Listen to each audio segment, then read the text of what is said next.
ಗೋವಾ ಮದ್ಯಕ್ಕೆ ಡಿಮ್ಯಾಂಡ್ ಅಪ್ಪೋ ಡಿಮ್ಯಾಂಡ್.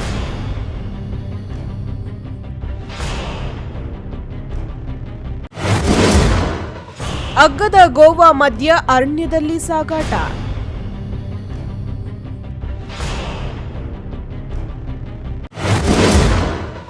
ಅರಣ್ಯದಲ್ಲಿ ಗೋವಾ ಮದ್ಯ ಸಾಗಾಟ ತಡೆಗೆ ಅಬಕಾರಿ ಇಲಾಖೆಯಿಂದ ತಂತ್ರಜ್ಞಾನ ಬಳಕೆ. ದಾನಿಗಳ ಸಹಾಯ ಪಡೆದು ಡ್ರೋನ್ ಮೂಲಕ ಮೊದಲ ಬಾರಿಗೆ ಗಡಿಯಲ್ಲಿ ತಪಾಸಣೆಗಿಳಿದ ಅಬಕಾರಿ ಇಲಾಖೆ.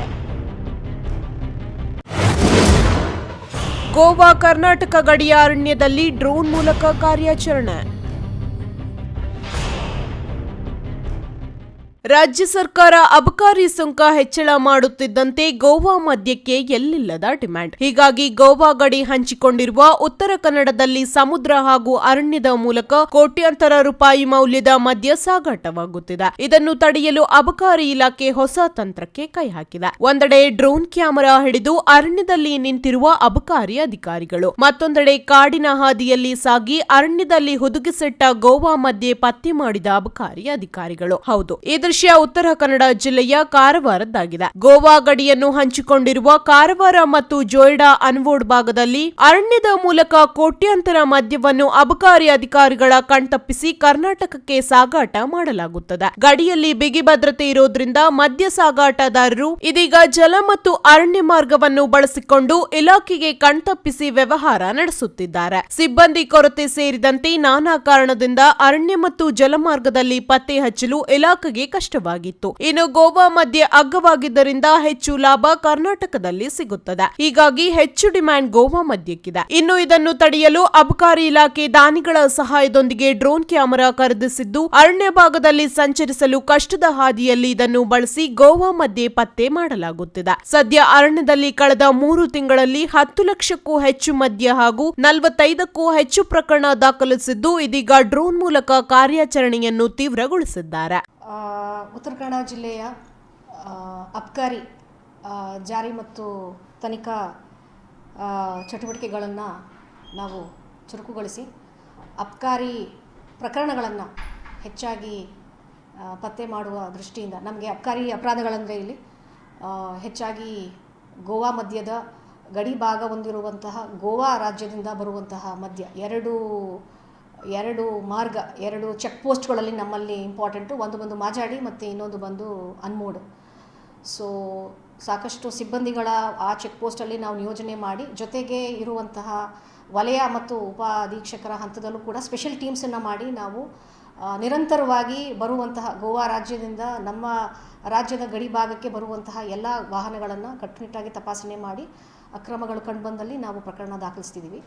ಇದು ಒಂದು ರೂಟ್ ಆದರೆ ನಮಗೆ ಇನ್ನೂ 2 ಇಂಪಾರ್ಟೆಂಟ್ ಸವಾಲು ಬಂದು ಅರಣ್ಯ ಪ್ರದೇಶ ಮತ್ತು ನೀರಿನ ಪ್ರದೇಶ, the sea route and the forest root.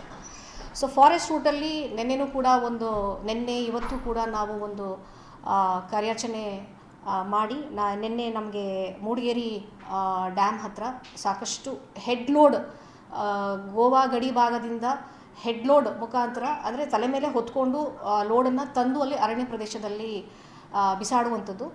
And ಅಲ್ಲಿಂದ ಯಾವುದೇ ಒಂದು ಕನೆಕ್ಟಿವಿಟಿ ಇಲ್ಲ. ಈಗ ನಾವು ಅಧಿಕಾರಿಗಳು ಹೋಗಬೇಕಾದ್ರೂ ಕೂಡ ಅಲ್ಲಿ ಯಾವುದೇ ಒಂದು ಮೊಬೈಲ್ ಕನೆಕ್ಷನ್ ಇಲ್ಲ. ಕಾಡು ಪ್ರದೇಶ, ದಟ್ಟ ಕಾಡಿನ ಪ್ರದೇಶ, ಕಾಲ್ದಾರಿಯಲ್ಲೇ ಹೋಗಬೇಕು.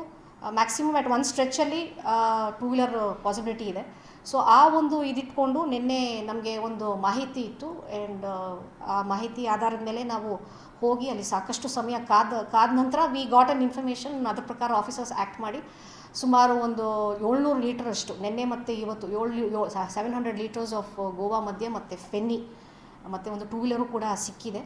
ಸೊ ಅಧಿಕಾರಿಗಳು ಅದನ್ನ ದಾಖಲಿಸಿದ್ದಾರೆ. ಈ ಹಿಂದೆ ಶಿವಮೊಗ್ಗದಲ್ಲಿ ಡ್ರೋನ್ ಬಳಸಿಕೊಂಡು ಗಾಂಜಾ ಮದ್ಯದ ಕೊಳಿಯನ್ನು ಪತ್ತೆ ಹಚ್ಚಲಾಗಿತ್ತು. ಆದರೆ ರಾಜ್ಯ ಸರ್ಕಾರ ಅಬಕಾರಿ ಇಲಾಖೆಗೆ ಟಾರ್ಗೆಟ್ ಹೆಚ್ಚು ಮಾಡಿತ್ತೇ ವಿನಃ ಗ್ಯಾರಂಟಿ ಯೋಜನೆ ಜಾರಿ ಮಾಡುವ ಅವಸರದಲ್ಲಿ ಇಲಾಖೆಗೆ ಬೇಕಾದ ಅವಶ್ಯ ಪರಿಕರ ಅನುದಾನ ನೀಡಲಿಲ್ಲ. ಆದರೂ ಅಬಕಾರಿ ಇಲಾಖೆ ಕಳೆದ ವರ್ಷ 2 ಕೋಟಿಗೂ ಹೆಚ್ಚು ಮದ್ಯ ವಶಪಡಿಸಿಕೊಂಡಿತ್ತು. ಆದರೆ ಇದೀಗ ದಾನಿಗಳ ಸಹಾಯದಿಂದ ಡ್ರೋನ್ ಕ್ಯಾಮೆರಾ ಬಳಸಿ ಅರಣ್ಯ ಹಾಗೂ ಜಲಮಾರ್ಗದಲ್ಲಿ ಕಾರ್ಯಾಚರಣೆ ನಡೆಸುತ್ತಿದೆ. ಇದರಿಂದಾಗಿ ದಾಳಿಗೆ ತೆರಳುವ ಅಬಕಾರಿ ಅಧಿಕಾರಿಗಳಿಗೆ ಮುಟ್ಟಲಾಗದ ಸ್ಥಳಗಳು ಕೂಡ ನೋಡಬಹುದಾಗಿದ್ದು ಎಲ್ಲಿ ಏನಿದೆ ಎಂಬುದು ಸಹ ತಿಳಿಯುತ್ತಿದೆ. ಹೀಗಾಗಿ ಈ ಬಾರಿ ಅರಣ್ಯದಲ್ಲಿ ಸಹ ಗೋವಾ ಮದ್ಯವನ್ನು ಅನುಯಾಸವಾಗಿ ಪತ್ತೆ ಹಚ್ಚಲಾಗುತ್ತಿದೆ. ದುಬಾರಿ ಕರ್ನಾಟಕದ ಮದ್ಯದಿಂದ ಗೋವಾ ಮದ್ಯಕ್ಕೆ ಸಖತ್ ಬೇಡಿಕೆ ಬಂದಿರುವುದರಿಂದ ಅಕ್ರಮ ಮದ್ಯ ಸಾಗಾಟಗಾರರು ಜಲ ಹಾಗೂ ಅರಣ್ಯ ಮಾರ್ಗವನ್ನು ಆರಿಸಿಕೊಂಡು ತಮ್ಮ ಅಕ್ರಮ ಚಟುವಟಿಕೆ ಮುಂದುವರೆಸಿದ್ರೆ, ಇತ್ತ ಅಬಕಾರಿ ಅಧಿಕಾರಿಗಳು ದಾನಿಗಳ ಸಹಾಯದಿಂದ ಡ್ರೋನ್ ಬಳಸಿ ಅಕ್ರಮ ದಂಧೆಕೋರರನ್ನು ಹೆಡೆಮುರಿ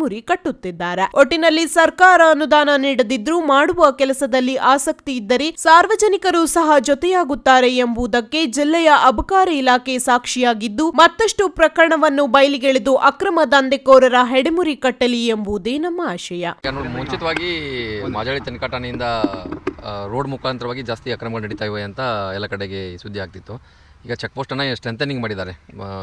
ನಮ್ಮ ಮಾನ್ಯ ಮುಖ್ಯಮಂತ್ರಿಗಳ ಸಭೆ ಆದಮೇಲೆ ನಮ್ಮ ಅಬಕಾರಿ ಆಯುಕ್ತರು ಮತ್ತು ಜಂಟಿ ಆಯುಕ್ತರು ಮಂಗಳೂರವರು ಮತ್ತು ನಮ್ಮ ಅಬಕಾರಿ ಉಪಾಯುಕ್ತರು ಎಲ್ಲರೂ ಸೇರಿ ಈಗ ಒಬ್ಬ ಇನ್ಸ್ಪೆಕ್ಟರ್ ಅವರು ಬಂದಿದ್ದಾರೆ ಇಲ್ಲಿ ಚೆಕ್ ಪೋಸ್ಟ್ಗೆ. ಅಲ್ಲಿ ನಾವು ರೋಡುವಿನ ಅತ್ಯಂತ ಕಟ್ಟುನಿಟ್ಟಾದ ಕ್ರಮಗಳನ್ನು ಕೈಗೊಂಡು ರೋಡಲ್ಲಿ ನಡೆಯುತ್ತ ಅಬಕಾರಿ ಅಕ್ರಮಗಳನ್ನ ಪತ್ತೆ ಹಚ್ಚುವಂಥ ಕಾರ್ಯ ಜಾಸ್ತಿ ಆಗಿ ಅಲ್ಲಿ ರೋಡಲ್ಲಿ ಬರುವಂಥ ಅಕ್ರಮಗಳನ್ನು ತಡೆಗಟ್ಟಿದ ಮೇಲೆ ನಿಮ್ಗೆ ಗೊತ್ತಿದೆ, ಕಾರವಾರ ಮತ್ತು ಗೋವಾ ಗಡಿ ಭಾಗದಲ್ಲಿ ಅರಣ್ಯ ಪ್ರದೇಶ ಜಾಸ್ತಿ ಇದೆ. ಅರಣ್ಯ ಪ್ರದೇಶದಲ್ಲಿರುವಂಥ ಈ ರಸ್ತೆ ಮಾರ್ಗಗಳಲ್ಲಿ, ಈ ಕಾಲುದಾರಿಗಳಲ್ಲಿ ಗೋವಾದಿಂದ ಅಕ್ರಮ ಸಾರಾಯಿನ ಸಾಗಾಟ ಮಾಡುವಂಥ ಒಂದಷ್ಟು ಜನ ಕಾರವಾರದಲ್ಲಿ ಇದ್ದಾರೆ. ಅವ್ರನ್ನ ನಾವು ಮೊದಲು ಪತ್ತೆ ಹಚ್ಚಬೇಕಾದ್ರೆ ಏನಾಗ್ತಿತ್ತು, ಅರಣ್ಯ ಪ್ರದೇಶದಲ್ಲಿ ನಾವು ನಮ್ಮ ಸಿಬ್ಬಂದಿಗಳು ಅಧಿಕಾರಿಗಳು ಹೋದಾಗ ಸ್ವಲ್ಪ ಅವ್ರಿಗೆ ಸಂಶಯ ಬಂದುಬಿಟ್ರೆ ಹೊತ್ಕೊಂಡು ಬರುವಂಥ ಹೆಡ್ ರೋಡನ್ನು ಒಗೆದು ಓಡೋಗ್ಬಿಡೋರು. ಎಲ್ಲಿ ಬಿತ್ತು ಏನು ಅಂತ ನಮ್ಗೆ ಗೊತ್ತಾಗ್ತಿರಲಿಲ್ಲ. ಈಗ ಏನಾಗ್ತಿದೆ, ಡ್ರೋನು ಕಾರ್ಯಾಚರಣೆ ಮಾಡೋದ್ರಿಂದ ಯಾರು ಆರೋಪಿಗಳಂತ ಡಿಟೆಕ್ಟ್ ಮಾಡ್ಬೋದು ಮತ್ತು ಎಲ್ಲಿ ಇಟ್ಟಿದ್ದಾರೆ, ಎಲ್ಲಿ ಒಗೆದಿದ್ದಾರೆ, ಯಾವುದಾದ್ರೂ ಒಗೆದು ಓಡೋಗ್ಬಿಟ್ರೆ ನಮ್ಗೆ ಆ ಡ್ರೋನಲ್ಲಿ ನಾವು ಲೊಕೇಶನ್ ಡಿಟೆಕ್ಟ್ ಮಾಡಿಬಿಟ್ರೆ ಈಗ ಮೊದಲಿನಕ್ಕಿಂತ ಮುಂಚಿತ ಒಂದು ಕೇಸನ್ನು ಪತ್ತೆ ಮಾಡೋಕ್ಕೆ ನಮಗೆ ಸಾಧ್ಯತೆಗಳು ಜಾಸ್ತಿ ಆಗಿದ್ದಾವೆ ಡ್ರೋನಿಂದ ಅಂತ ಹೇಳ್ತಾ ಇದ್ದೀವಿ. ಬಟ್ ಅಟ್ಯಾಕ್ ಅವರು ಯಾರಾದರೂ ಅಕಸ್ಮಾತ್ ಮುಂಚಿತವಾಗಿ ನಾವು 4 ಜನ ಆಫೀಸರ್ಗಳು ಬರ್ತಾ ಇದ್ವಿ, ಹೆಡ್ ಲೋಡ್ ತರೋರು ಒಂದು 10-12 ಜನ ಇದ್ದರು. ಅಂಥ ಟೈಮಲ್ಲಿ ಅವರು ನಮ್ಮ ಮೇಲೇ ಸ್ವಲ್ಪ ಹೆದರಿಸಿ ಓಡೋಗುವಂಥ ಪ್ರಕರಣಗಳು. ನಾವು ಅವ್ರು ಎಷ್ಟು ಜನ ಇದ್ದಾರೆ, ನಾವು ಎಷ್ಟು ಸಿಬ್ಬಂದಿಗಳನ್ನ ಕರ್ಕೊಂಡು ಹೋಗ್ಬೋದು, ಅಲ್ಲಿ ಕಾರಲ್ಲಿ ಏನು ನಡೀತಾ ಇದೆ ವಾಸ್ತವವಾಗಿ ಅನ್ನೋದನ್ನು ತಿಳ್ಕೊಳ್ಳೋಕೆ ನಮಗೆ ಸಾಧ್ಯ ಆಗಿದೆ ಡ್ರೋನಿಂದ.